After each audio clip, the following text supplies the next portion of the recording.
Financial Planner. Follow us on YouTube.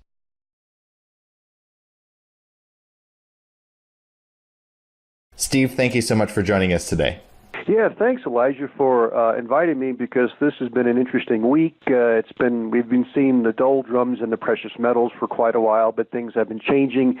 We've seen some nice movements, and there's a lot of geopolitical things going on, so there's a lot to talk about. Definitely, especially with the precious metals over the last, it seems like since the beginning of July, precious metals have been moving higher. But especially in the last few days, you've talked about something very interesting happening in the silver market. You say, while interest and sentiment in the precious metals have been depressed compared to the preceding month, this all changed during the past few days. Can you expand on this? Well, we saw a huge increase huge increase in U.S. Mint Eagle sales 2 days last week, and they were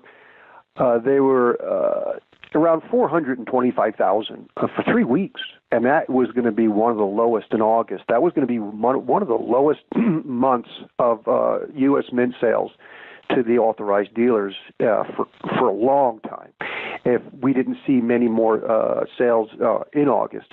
But I think it was on the 28th and 29th of August, there were $200,000-$300,000 sales. Now, these were to the authorized dealers, but again, in just 2 days, the authorized dealers purchased 600,000 Silver Eagles, more than all of the last 3 weeks, actually almost 4 weeks, because there was almost the last part of August. And what was interesting too, Elijah, is we had this week also, we had China come out and announce that they're getting ready to start trading oil in the Yuan. And this is nothing new. This has been out for 4 or 5 days now. But they're going to trade oil in Yuan on their exchange in China. And to make it where other Middle Eastern countries or other countries would accept the Yuan, they're going to back it by gold. So they can, these Middle Eastern countries or other countries, oil exporters or oil importers, if they want to trade use the Yuan for their trade, they are protected by knowing that if they wanted to convert that yuan, they would get gold. So this is a huge step forward. And we've been listening about a gold-backed yuan or gold-backed yuan trade now in oil, which oil runs everything. So this is a very important step. So seeing what has happened in let's say the last week, there's been a bit of a trend change now in the precious metals. And I would say this new announcement by China to trade oil in yuan that is backed by gold, convertible to gold, this is a big step. And when they start doing that, we can talk about that more, but this is a big step, I think, in changing the U.S. dollar monopoly as the world reserve currency. No, definitely. And I mean, we've talked about the petrodollar a lot on this channel and how countries could be moving away from the U.S. dollar. And it seems like, as you're saying with China, that's already happening as we speak. So how do you see this impacting the value of the dollar? Well, we just heard today, I guess during there's a BRICS summit that's taking place in China, and you've got Russia there, India, and even now Russia Putin has come out and said that they're going to have what is known as a fair multipolar world, which means that they're going to bypass the U.S. dollar in oil trade. So when China starts trading oil on their exchange and it's convertible into gold, and now Russia and other countries become involved, what that means is we have to remember, of all the foreign exchange reserves, basically it's central banks' savings account, their savings account. And 2/3 of the world's foreign exchange reserves are in U.S. Treasuries. So I believe it's 11.5 trillion, maybe 12 trillion of foreign exchange reserves in the world. So 2/3 of those are held in U.S. Treasuries. So if we move away from trading oil a lot in dollars, then why would these countries need the U.S. Treasury, as many U.S. Treasuries anymore? They would need the yuan, maybe they would need the ruble, who knows?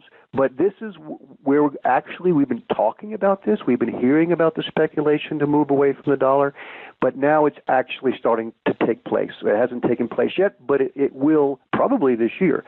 So what that means is you're going to see a liquidation of the U.S.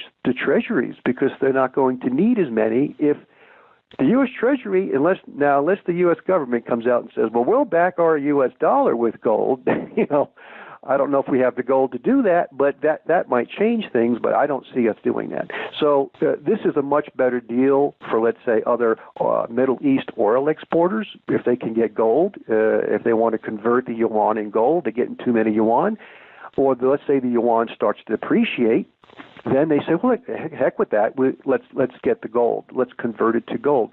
So I think this is a very big deal, Elijah, and going forward, it's going to drastically impact the U.S. dollar as well as how the U.S. dollar is going to trade in the United States. I think we're going to see inflation in the U.S.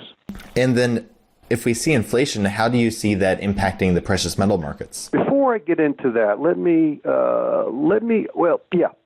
let's discuss how it's going to impact the precious metals. Well, it's already impacted precious metals. And today, the U.S. dollar, and I think we had another interesting article came out on Zero Hedge today about the repo market snaps on the 10-year, and it's actually falling considerably, the most in over 2 years. And so what did that do to the U.S. dollar index? The U.S. dollar index fell like 80 basis points during early trading today. And according to Clive Mond, who's he does a technical analysis, and I don't particularly follow technical analysis that much, but a lot of traders do. A lot of the markets are based on technical analysis. Well, his article that came out a week ago, it was about the looming, the death of the U.S. dollar reserve currency. He had a chart that showed that the U.S. dollar, its key support level was 92.5. Well, early this morning, the U.S. dollar, and I think it was trading at 91.60. It's almost a full 100 basis points below that key support level. And I believe the reason why we're starting to see the dollar really break apart has to do with this new news of this trading oil away from the U.S. dollar. Now, what that does to the precious metals? Well, the precious metals are the barometer of the dollar because right now the dollar is still the world's reserve currency. And now we saw a huge move up today in gold. Gold was up $14. I saw silver was up 25 cents. But this is just the beginning stages. And when we start to see the dollar really decline, start to fall below 90, the index into the 80s, it can head down into the 70s, then we will start seeing a lot larger moves in the precious metals. It seems like precious metals have been rising continuously for about 2 months. Do you think we're in an overbought territory right now? Well, if we go by the COT report, and if you look at the COT report on gold and silver, and that's the commercial shorts compared to the speculative longs, I think about 7 weeks ago, maybe 8 weeks ago, it was the commercial shorts were at a low, and at a low in a long time, ever since the beginning of 2016 when we saw that big move up in the precious metals over the next 6 months. And let me remind you, that took place during we had a huge move up in gold and silver in the beginning of 2016 with a 2,000-point correction in the Dow, just a small 2,000-point correction. And now we've gone up even higher. I mean, it's gone up even higher. It was like 18,000 back then. Now it hit 22,000 a little while ago. So people say, well, if the Dow goes down, then the precious metals will follow with it. No, that didn't happen last year. The exact opposite happened. The Dow fell, and also in that quarter, Elijah, we had a record inflow of gold inflows into ETFs. Now, let's just disregard if the gold is in ETFs. What I look at is movements, because when you see a lot of movement into the gold ETF market, a lot of flows, that means the retail investor, the mainstream investor, is really concerned. So I don't care if the gold is in there because most precious metal investors have physical. But the retail investor, when they get spooked or when there's a lot of fear or uncertainty, when they move into the gold ETFs, that shows you something is really wrong. And that was actually the second highest quarterly flow since 2009 when the markets were crashing. The second highest, largest number of investors moving into gold ETFs, and that was the first quarter of 2016. So if we look at the COT report, and I'll answer your question this way, we are starting to see more and more commercial shorts. They, as the price of silver and gold go up, they continue to layer on the shorts. But at some point in time, when this U.S. dollar really starts to fall apart, either the banks are going to they're going to start to liquidate their shorts before, or they're going to get caught upside down. And then the price will just rise, and we will have what is known as the huge short covering rally, where they're going to have to buy back and lose a lot of money. And that's something we've been waiting for years and years. And at some point in time, if the banks continue to increase their shorts on this up and down price movement, and the dollar does start to lose its reserve currency status, then they're going to be in serious trouble. And that's when you can see some crazy moves in the precious metals. But yes, we're starting to see more and more shorts being added. But I don't know if it's a peak yet. It could still go on for several more weeks, a month.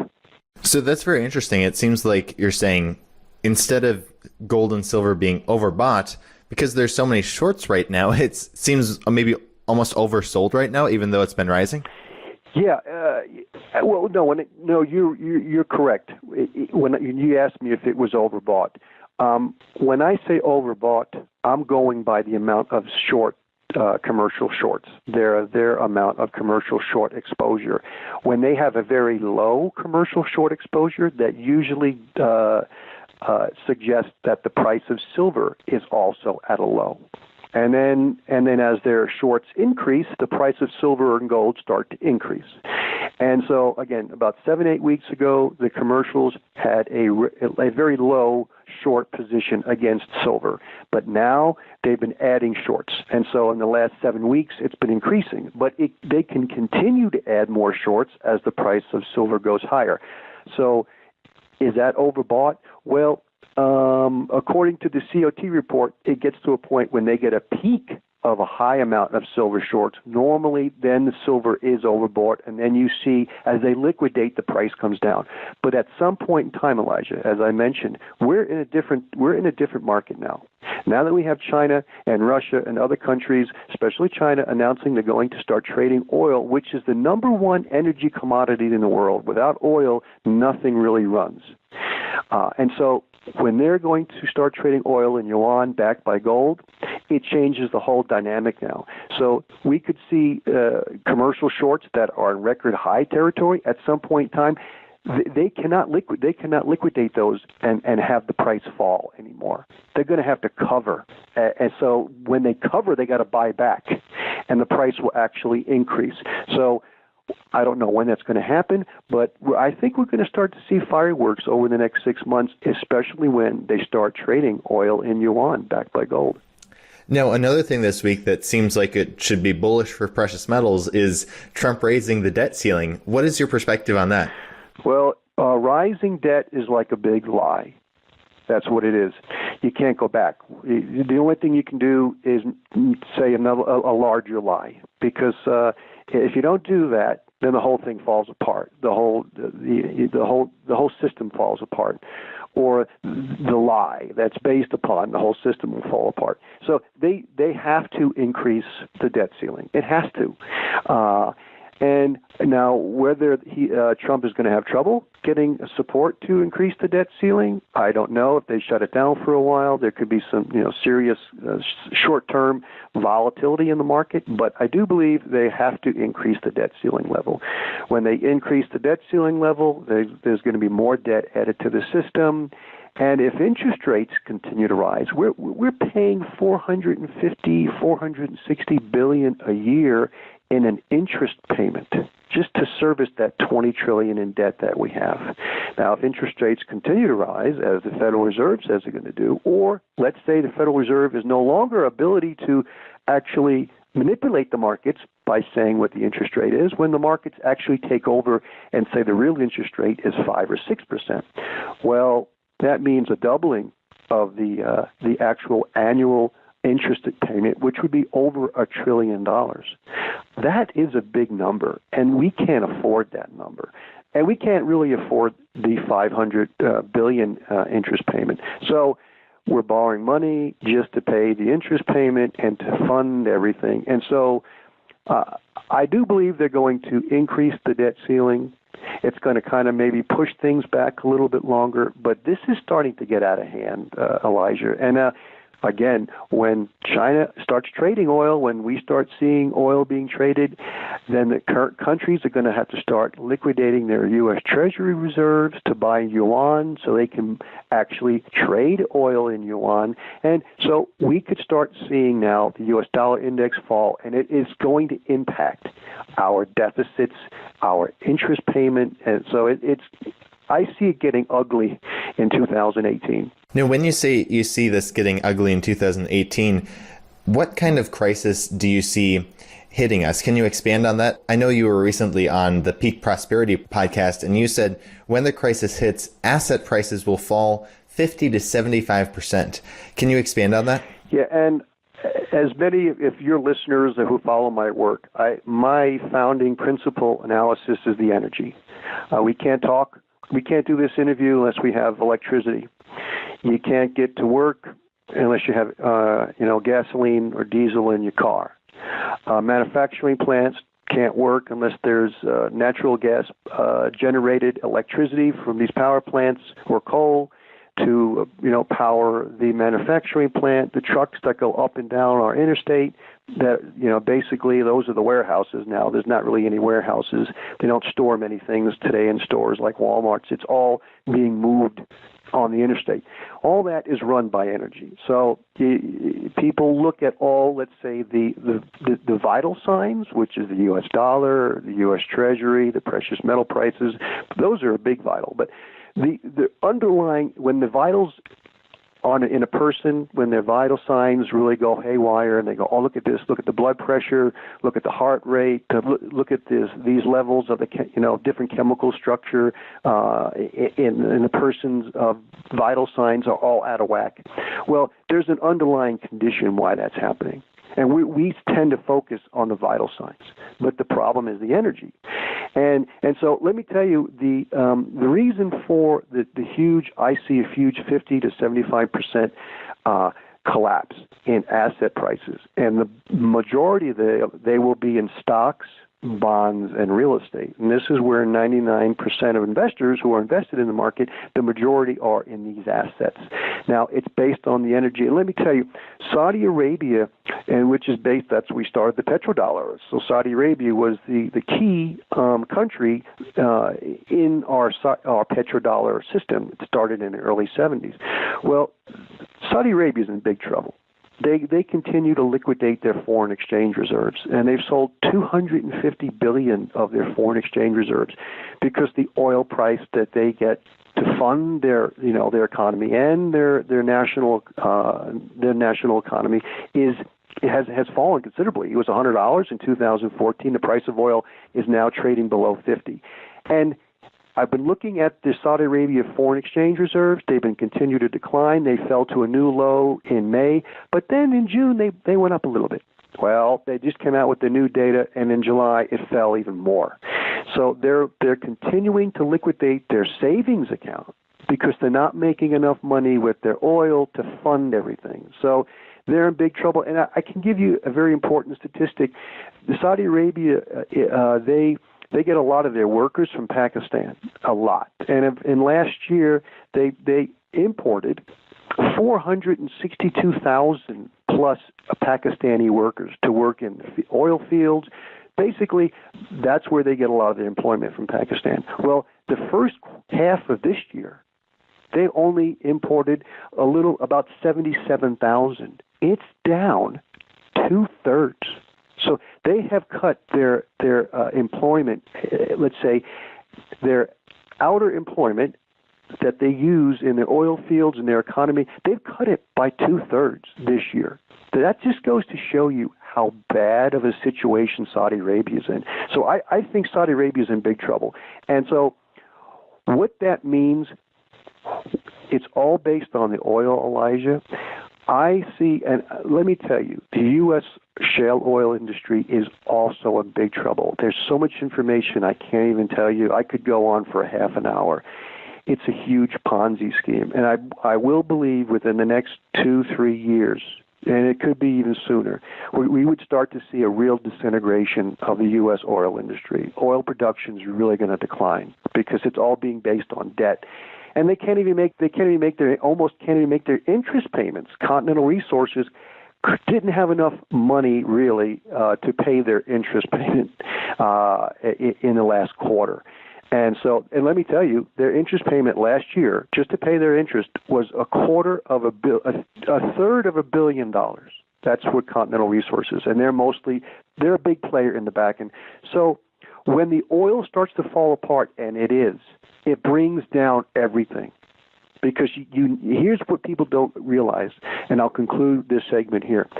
You have to burn energy to create economic activity that allows everything to be paid off, or dividends, or percentage of profits, or retirement accounts. You have to have burning energy, and especially growing energy, to continue running all this. Well, when the energy starts to really fall apart, then the real estate market is a Ponzi scheme. You can't make your mortgage payment. The whole real estate market collapses. Values will plummet. Stocks, they base their value of their stock price on net present value. So you have to burn energy in the future so they have earnings to keep up their stock price. Well, when that falls apart, then their stock price collapses. And then we have bonds. And bonds are the same thing, 10-year bond, 30-year bond, 5-year bond. It's all based upon paying things off in the future. So, yes, I see a 50 to 75% when things start to really fall apart in the U.S. and global oil industry, Elijah. I see a big drop-off. It'll kind of like hold there for a bit, and then it'll continue to drop off. And I do see a 50 to 75% collapse in the price of those stocks, bonds, and real estate. So then what assets do you think won't fall during the coming crisis? And what is your perspective on where people should be positioned to survive financially? Well, there's probably several assets that people could buy. When someone says, well, real estate, I'll buy real estate. Or no. Farmland, no. Commercial farmland, no. Warehouses, no. Commercial buildings, no. Real estate, no. Maybe very modestly priced, paid in full, inexpensive homes for rental. Yes, that may hold some value, but they're going to fall.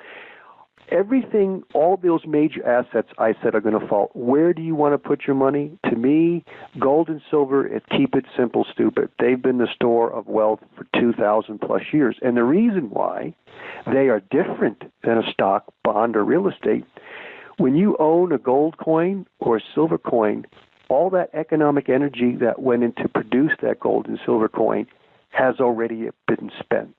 It's not based upon net present value.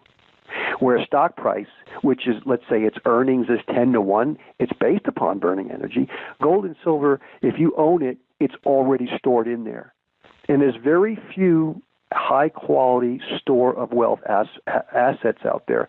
And so there is, I believe, 330 trillion, Elijah, of global assets that are in the stock, bond, real estate, as well as insurance funds. When they start to fall apart, and when a percentage of those investors, when they start to realize, gosh, these prices are going to continue to fall, you only need a few trillion, 1 to 2 trillion of that to move into precious metals, and it makes the prices go silly. Just 1-2 trillion. So that's how I see it. I don't know how much money will move into the precious metals when the prices really start to fall of those other assets. Some of them you won't be able to sell. The person who bought a $400,000 house today, that house will sit. They won't be able to get the money back on that. And then why would you want to buy that house? If the energy starts to decline, who wants to heat and cool that darn thing? It's going to cost a lot of money to heat and cool that thing. So a lot of these assets are going to be sunk. They're just going to sit there and they're going to rot. And so I do see this, intelligent investors who are in the mainstream investments, when they start to wake up, and that small percentage that gets out before things really start to fall apart, yes, I think we could see crazy prices in the precious metals.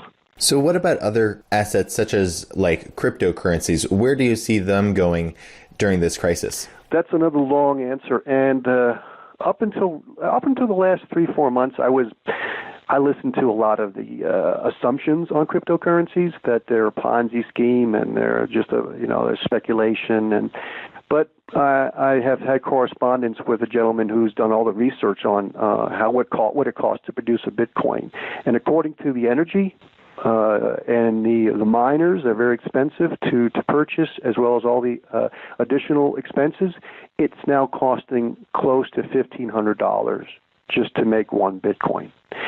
So there is some kind of let's say basic value if you're going to use energy and all the capital that went into producing a Bitcoin. So there is kind of some floor. So I do see other investors, when things get rough, when the markets start to fall apart, I do see a lot more money moving into the cryptocurrencies. Now, I do believe a lot of these new tokens that are coming out, they're like penny stocks. I do believe the majority of them are like most mining shares. They'll never become mines, and so they probably won't be around in a few years.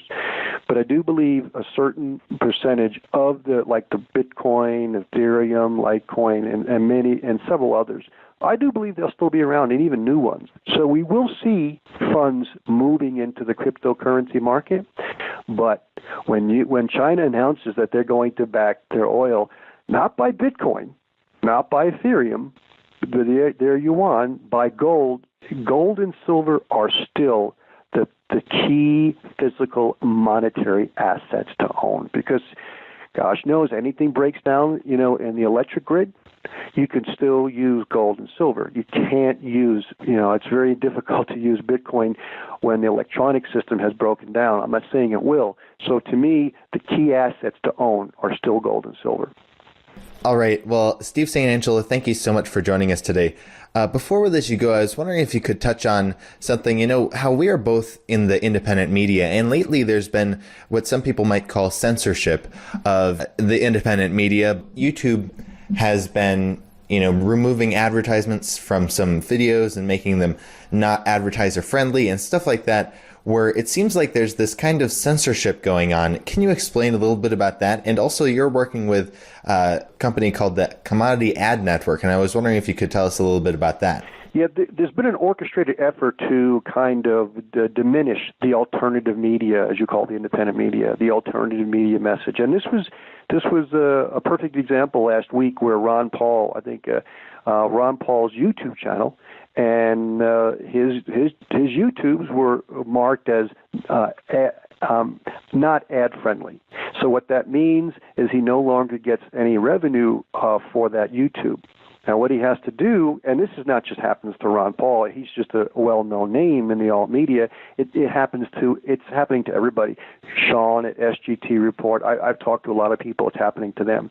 And so what they're doing is now what you can do, you can manually review it. So you send to Google and you manually review the YouTube, and then they'll come back later and say, okay, yes, it's fine. We'll allow it, but then you still lose the revenue from the point where it was off. And so this is one aspect. Now, Peter Froelich, who is the actual founder of the Commodity Ad Network, and actually right now we're having a pre-sale. It's pre-sale is going on. We're offering a 100% bonus.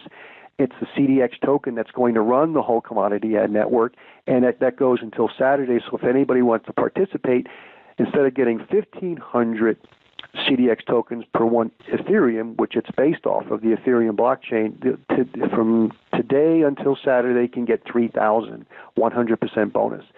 But what this Commodity Ad Network is designed to do, it's designed to be for the alt media. we're going to bring on 300 content creators, which is like my website, the SRS Rock Report, or Sean, SGT Report, or even Brother John. The list is increasing. What we want to do is bring on a 300 content creators by the beginning of January 2018, and 60 advertisers, and it's a 5-to-1 ratio. You want 5 websites to every one advertiser. And so doing this, we're going to offer the first 300 content creators, we're going to offer them a $1,000 sign-on bonus, and we're going to pay them at least 2 times what they're getting paid with the Google on AdSense. Now, here's the issue I want to get to, why this is important.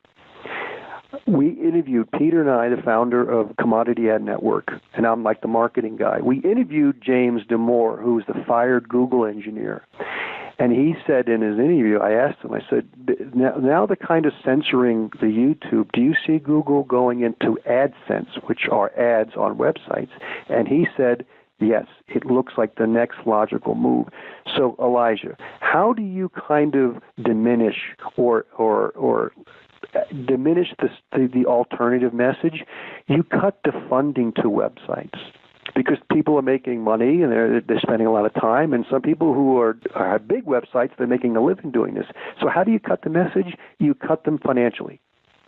So what we want to do with the Commodity Ad Network is allow alt websites, which are precious metals, talking about the too big to fail, energy companies, all these websites that are more geared toward the alternative independent media. We want them to come on board, and then the advertisers are actually going to be advertisers who would advertise in this specialized niche market. So it's a much win for both the content creator. They'll be getting paid more, and this is important to realize too. The advertiser has to understand, like a precious metal advertiser, if the goal is to diminish the alt media message and websites start to close down, what happens to precious metal sales?